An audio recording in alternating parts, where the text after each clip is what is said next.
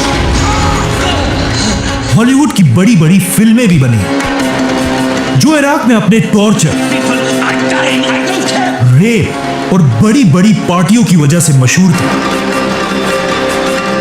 कहा जाता है इराक की हर शरीफ औरत सद्दाम के इस बेटे के सामने आने से डरती थी, जो कभी भी किसी को उठाकर किडनैप कर लेता था और कोई इसे कुछ नहीं कह सकता था, क्योंकि इराक इसके बाप का मुल्क था, जो इराक में कहीं पर भी किसी पर भी गोलियां चलाता था।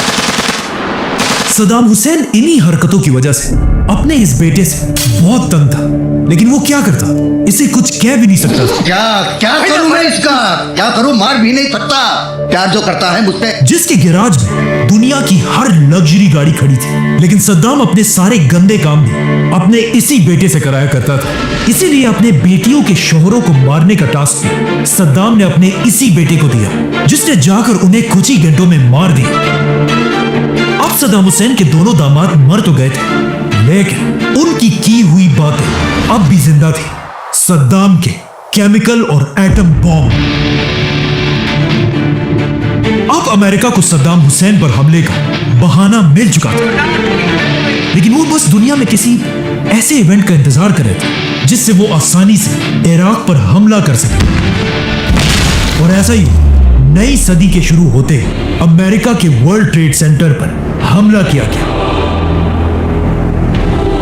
अमेरिका के प्रेसिडेंट जॉर्ज बुश ने बहुत कोशिश की कि किसी तरह इस हमले का इल्जाम वो इराक के सद्दाम हुसैन पर लगा सके और फिर इराक पर हमला करके अमेरिका वहां की पूरी ऑयल पर कब्जा कर ले।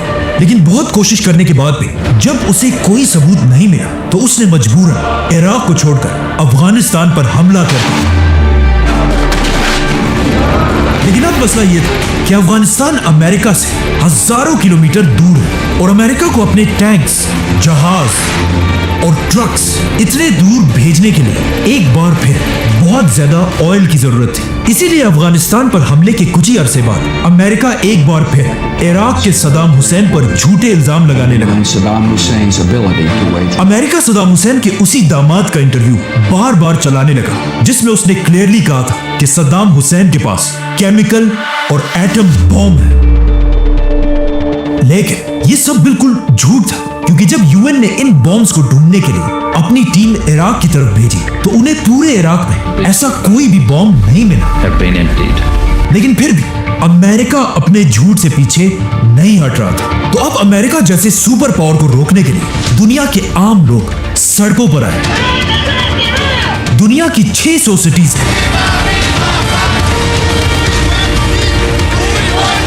3 करोड़ लोगों ने मिलकर इराक पर हमले के खिलाफ प्रोटेस्ट किए, जो आज तक दुनिया की तारीख का सबसे बड़ा प्रोटेस्ट है। लेकिन अमेरिका को इन चीजों की कोई परवाह नहीं थी। वो इराक के ऑयल के पीछे पागल हो चुका था। इसीलिए 2003 में अमेरिका का प्रेसिडेंट अचानक टीवी पर आया और उसने कहा, सद्दाम हुसैन और उसके दोनों बेटों के पास सिर्फ 2 दिन का टाइम है कि वो इराक को छोड़कर भाग जाए, वरना अमेरिका उन पर ऐसा हमला करेगा जिसे पूरी दुनिया याद रखेगी। लेकिन of course Saddam Hussain America जैसी सुपर पावर की धमकी के बाद अपने तख्त पर बैठा रहा। सद्दाम हुसैन और उसके बेटे इराक को छोड़कर कहीं नहीं गए। तो अब अमेरिका के पास और कोई ऑप्शन नहीं था। अमेरिका ने अपनी फुल ताकत के साथ इराक पर हमला कर दिया। अमेरिका और उसके साथियों ने मिलकर इराक पर हजारों बॉम्ब्स गिराए। अब तक सद्दाम इतना कमजोर हो चुका था कि अमेरिका ने सिर्फ 1 महीने में पूरे इराक पर कब्जा कर लिया। ये देखकर ऑफ कोर्स सद्दाम हुसैन और उसके दोनों बेटे अमेरिका की फौज से भागकर अलग अलग जगहों पर छुप गए, जिसके बाद अमेरिका की फौज हर तरफ इन बाप बेटों को ढूंढने लगी और पूरे इराक में ऐलान किया कि सद्दाम के बेटों की सर की कीमत $15 मिलियन है और बाप के सर की कीमत $25 मिलियन। अब सद्दाम हुसैन को ढूंढना तो बहुत मुश्किल था, लेकिन उसके दोनों बेटे एक साथ अपने एक बहुत ही करीबी दोस्त के घर छुप कर बैठे थे, जहां कहा जाता है कि ये दोनों भाई कई दिन तक सारा दिन वीडियो गेम्स खेला करते थे। लेकिन जैसे ही अमेरिका ने इन दोनों की सर की कीमत $15 मिलियन रखी, इनका ट्रस्टेड दोस्त भी इन पैसों के लालच में आया और अपनी दोस्ती को भूल गया। दोस्त ना रहा। उसने सद्दाम हुसैन के बेटों को कहा, मुझे एक बहुत जरूरी काम से कहीं जाना है। ये दोस्त सीधा अमेरिका की CIA के पास गए और उन्हें कहा कि मेरे पास सद्दाम के दोनों बेटे हैं। ये सुनते ही अमेरिका ने उसे $30 मिलियन का इनाम दिया, जो आज 13 अरब रुपए बनते हैं, मतलब 1300 करोड़ रुपए। अमेरिका ने ये सारे पैसे उस दोस्त को दिए और जाकर सद्दाम के दोनों बेटों के घर को हर तरफ से घेर लिया। लेकिन सरेंडर करने के बजाय सद्दाम के दोनों बेटों ने अमेरिका की फौज फौज पर क्लाशनकोव और रॉकेट लॉन्चर से हमला कर दिया। आखिर 3 घंटों की सख्त लड़ाई के बाद अमेरिका ने इन दोनों भाइयों को मिसाइल से उड़ा दिया। जैसे ही अमेरिका की फौज घर के अंदर गई, उन्होंने देखा कि सद्दाम के दोनों बेटे जमीन पर मरे हुए पड़े, लेकिन अब भी घर के अंदर से कोई उन पर फायरिंग कर रहा है। जब उन्होंने गौर से देखा तो उन्हें पता चला कि ये तो एक छोटा सा बच्चा है जो उन पर फायरिंग कर रहा है। ये छोटा सा बच्चा कोई और नहीं बल्कि सद्दाम का पोता मुस्तफा सद्दाम हुसैन था, जो इतनी छोटी सी एज में भी अमेरिकन के सामने सरेंडर करने को तैयार नहीं था। जिसके बाद अमेरिका ने इस बच्चे पर भी फायरिंग करके उसे मार दिया। अब जब ये खबर उनके बाप सद्दाम हुसैन तक पहुंची और उन्हें बताया गया कि आपके दोनों बेटों को मार दिया गया, तो उसने सबसे पहले पूछा कि क्या मेरे बेटों ने सरेंडर किया या अमेरिकन के साथ लड़कर शहीद हुए। तो उन्हें बताया गया कि आपके दोनों बेटे अपने खून के आखिरी कतरे तक अमेरिका की फौज के साथ लड़ते रहे। ये सुनते ही सद्दाम हुसैन ने कहा कि या अल्लाह, आपका बहुत शुक्र है कि आपने मुझे ऐसे बहादुर बेटे दिए। जिसके बाद सद्दाम हुसैन ने रेडियो पर आकर एक स्पीच की और कहा कि मेरे दोनों बेटों को शहीद कर दिया गया, लेकिन अगर मेरे ऐसे ही 100 और बेटे होते, मैं उन सबको अपनी कौम के लिए कुर्बान कर देता। आखिर कई महीनों तक सद्दाम हुसैन को ढूंढने के बाद अमेरिका को इस बात का पता चला कि सद्दाम हुसैन एक खास मछली मसगूफ बहुत ही शौक से खाता है, और इसी मछली की खबर को फॉलो करते करते सद्दाम हुसैन का पुराना दोस्त अमेरिका की फौज को उसके घर तक लेकर आया, जो एक बहुत ही खराब और टूटी हुई झोंपड़ी थी। लेकिन इस झोंपड़ी के अंदर भी अमेरिकन को कोई नहीं मिला। जैसे ही अमेरिका की फौज इसे एक झूठी खबर समझकर वापस जाने वाली थी, उस शख्स ने, सद्दाम के दोस्त ने, अपने पांव से एक रस्सी की तरफ इशारा किया और कहा, इसे खींचो। इस रस्सी का पीछा करते करते अमेरिका की फौज एक जमीन में एक सुरंग तक पहुंची। अमेरिका का एक फौजी जैसे ही इस सुरंग में अपना ग्रेनेड फेंकने वाला था, अचानक उस सुराख के अंदर से एक लंबी दाढ़ी वाला शख्स निकला और कहा, मैं हूं इराक का प्रेसिडेंट सद्दाम हुसैन और मैं सरेंडर करने के लिए तैयार हूं। दुनिया के सबसे महंगे पैलेसेस और लग्जरी गाड़ियों में फिरने वाला सद्दाम अब एक ऐसे सुरंग से पकड़ा गया जिसमें खड़े होने की जगह भी नहीं थी, और उसके अंदर सिर्फ एक लाइट और एक छोटा सा पंखा लगा हुआ था। अमेरिका ने सद्दाम हुसैन को इसके बाद कई अरसे तक अपने कैद में रखा, और आखिर 1 साल बाद सद्दाम हुसैन को पूरी दुनिया के कैमरों के सामने इराक की अदालत में पेश किया गया। दुनिया ये देखकर हैरान रह गई कि अब ये वो पुराना पावरफुल और मगरूर सद्दाम हुसैन नहीं, बल्कि एक सफेद दाढ़ी वाला कमजोर और बूढ़ा आदमी था। लेकिन जैसे ही जज ने इस बूढ़े सद्दाम से उसका नाम पूछा, तो सद्दाम हुसैन ने उसे कहा कि मेरा नाम पूरा इराक बल्कि पूरी दुनिया जानती है, मुझे तुम्हें बताने की जरूरत नहीं।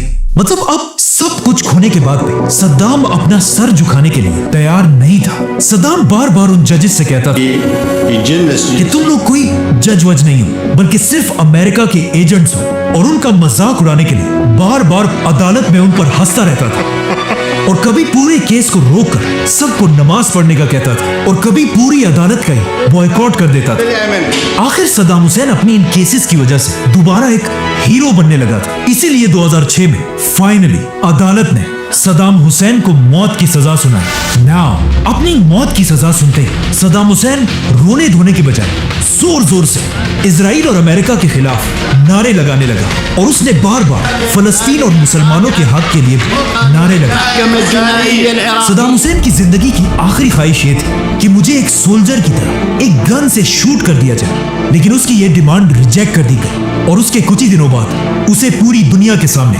फांसी दे दी गई, जिसकी वीडियो आज तक YouTube पर पड़ी हुई है, लेकिन उसे यहां नहीं दिखा सकते।